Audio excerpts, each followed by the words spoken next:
একাডেমির 1976 সনে যারা বেরিয়ে গিয়েছিলাম স্কুল পড়াশোনা করে, আজকে ঠিক 50 বছর পর আবার আমাদের সৌভাগ্য হলো যে পুরনো স্মৃতি বিজড়িত রাজন্য স্মৃতি এবং রবীন্দ্র স্মৃতি বিজড়িত এই উমাকান্ত একাডেমি এই রাজ্যের আমি বলবো যে খুব পুরাতন এবং শিক্ষার বিস্তারের ক্ষেত্রে যে বিদ্যালয়টি সবচেয়ে বেশি প্রসিদ্ধ লাভ করেছে উমাকান্ত একাডেমি।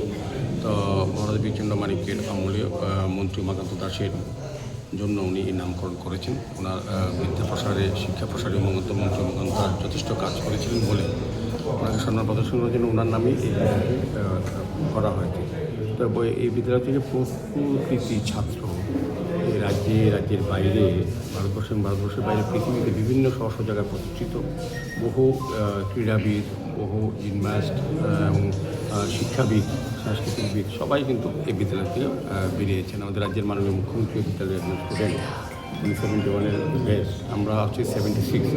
আজকে আমরা 50 বছর থেকে আমরা সবাই মিলে একটা আলোচনা করেছি যে ঠিক আছে, আমরা তো সবাই যার প্রফেশনে ব্যস্ত, কেউ রাজ্যের বাইরেও আছেন এবং রাজ্যের বিভিন্ন প্রান্তে থাকেন, সবসময় আমাদের হয়তো যোগাযোগ করা সম্ভব হয় না, কথাবার্তা হয় কিছু কিছু লোক, কিন্তু আমরা মনে করলাম না 50 বছর যেহেতু একটা সময় ধরে এটাকে বেস করে আমরা আজকে এই উমাকান্ত একাডেমিতে আমরা এসেছি।